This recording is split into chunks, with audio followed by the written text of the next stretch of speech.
সাল 2016, 3 অগস্ট, আমার জন্মদিন। সন্ধেবেলায় দিদি চলে এসেছে কেক নিয়ে, সাথে ডিজে। আমার জন্মদিনে আগাগোড়াই দিদি কেক নিয়ে হাজির হয়ে যেত।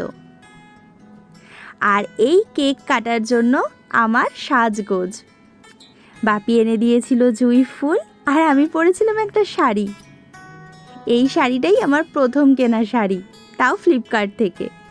ও, আমার 3 অতিথি ছিল, রেয়া, বৃষ্টি আর অনিক।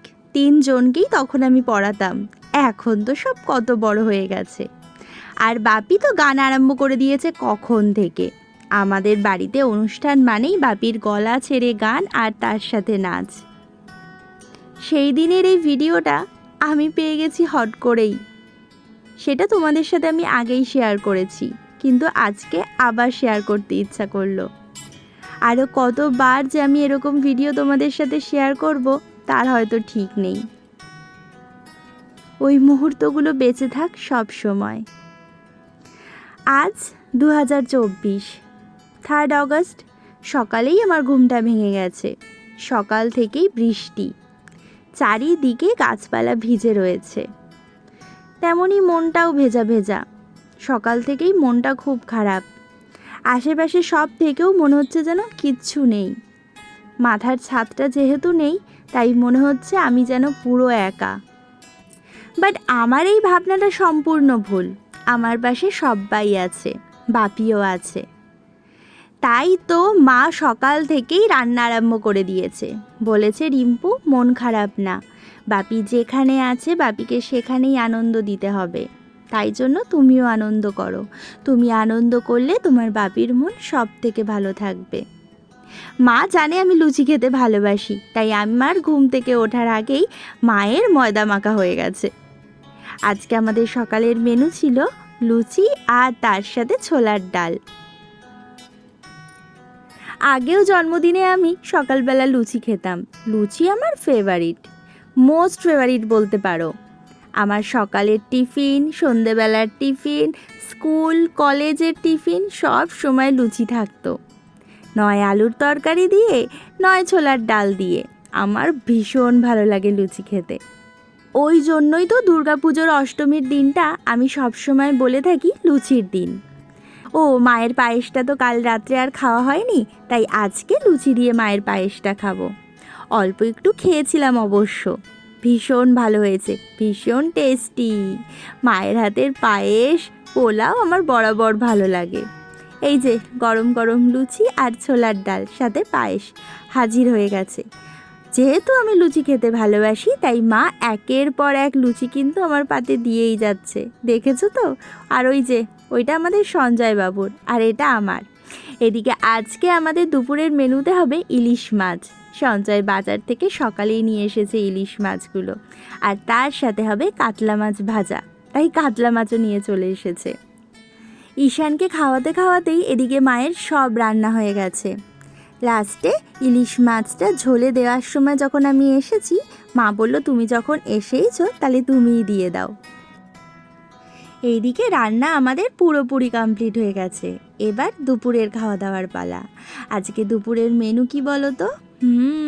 ভাত, বেগুন ভাজা, পটল ভাজা, কাতলা মাছ ভাজা, সাথে মুগের ডাল, সর্ষে ইলিশ, আর হচ্ছে মিষ্টি। মিষ্টিটা এখন মাকে বলেছি দিও না, কারণ মিষ্টি পরেই খাবো। এত সুন্দর সুন্দর আইটেমের সাথে লাস্টে কি আর মিষ্টি খেতে ভালো লাগে? জানো তো, এই পটল ভাজাটা আমি কেটেছি, মানে পটলটা আমি কেটেছি।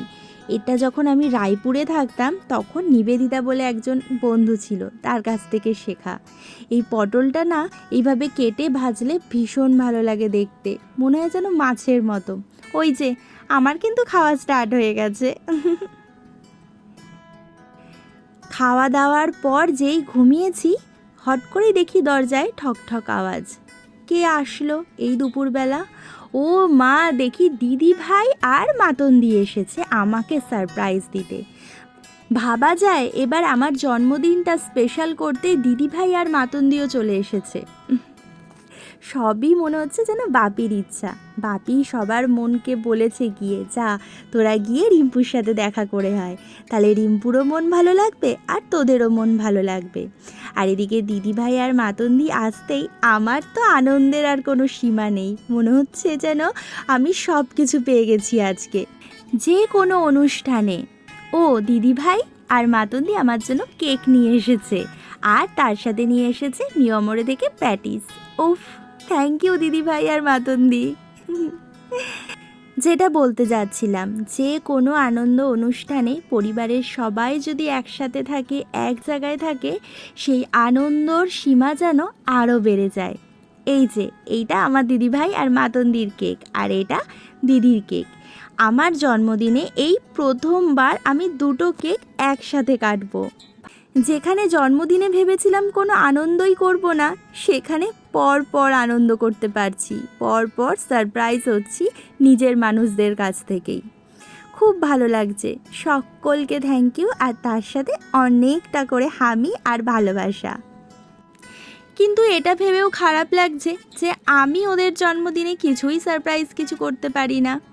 কিন্তু এর পরের বছর থেকে আমি অবশ্যই চেষ্টা করব কিছু করার।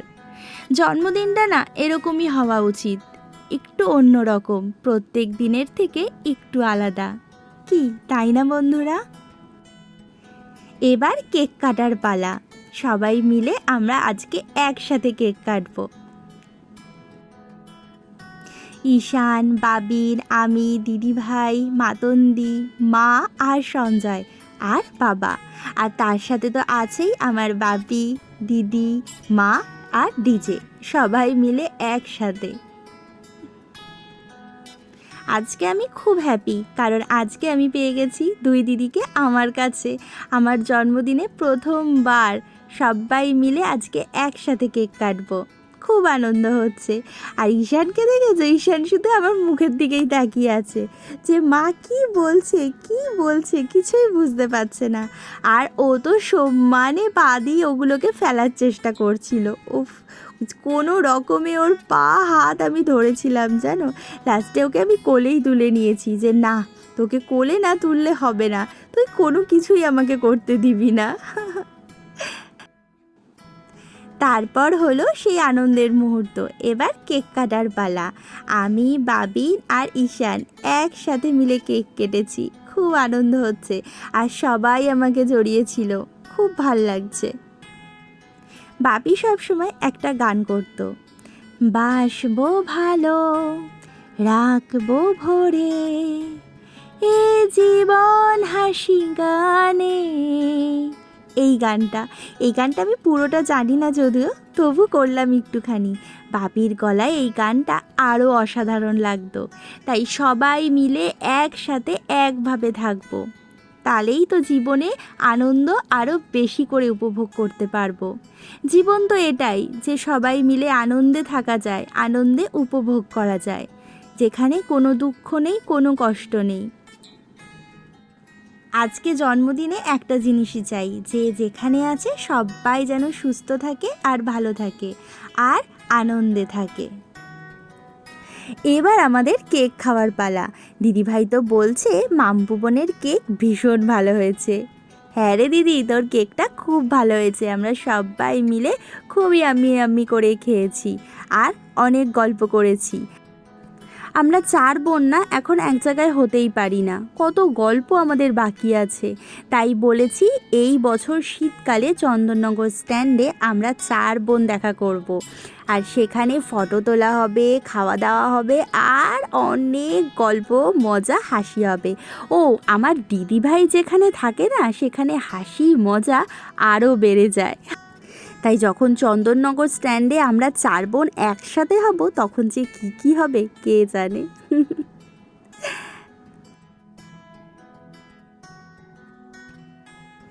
এবারই তো মন খারাপের পালা না, দিদিভাই আর মাতন্দি এবার চলে যাচ্ছে। ঈশানকে একটু কোলে নেওয়ার অনেক চেষ্টা করেছে দিদিভাই, কিন্তু ও সমানে সবাইকে টাটা টাটা করেই দিয়েছে। কোলে কেউ ওকে নিতে পারবে না, কেউ না। তাই দিদিভাই অনেক চেষ্টা করেও ব্যর্থ হয়ে গেছে। মনে হচ্ছিল যেন এই গল্পের রেশটা আর আজকে নাই শেষ হোক, আমরা শুধু গল্পই করে যাই আর আনন্দই করে যাই। কিন্তু দিদিভাইদেরকে যে যেতেই হবে। দিদিভাই ভালো থেকো, মাদনদি তুইও ভালো থাকিস, আর বাবিনকে একদম বকিস না। আজকের জন্মদিনটা অদ্ভুতভাবে আমার ভীষণ ভালো গেল। সব কিছু বাপির ইচ্ছা, বাপি যেটা মনে করতো সেটাই কিন্তু হতো। তাই হয়তো এরকমই কিছু মনে করেছিল, তাই এরকমই হলো। তাহলে বন্ধুরা, আজকে আমার জন্মদিনের ব্লগ এখানেই শেষ করলাম। সবাই ভালো থেকো, সুস্থ থেকো, আর অবশ্যই সাবধানে থেকো। আর ভালো লাগলে অবশ্যই লাইক, শেয়ার, কমেন্ট করো।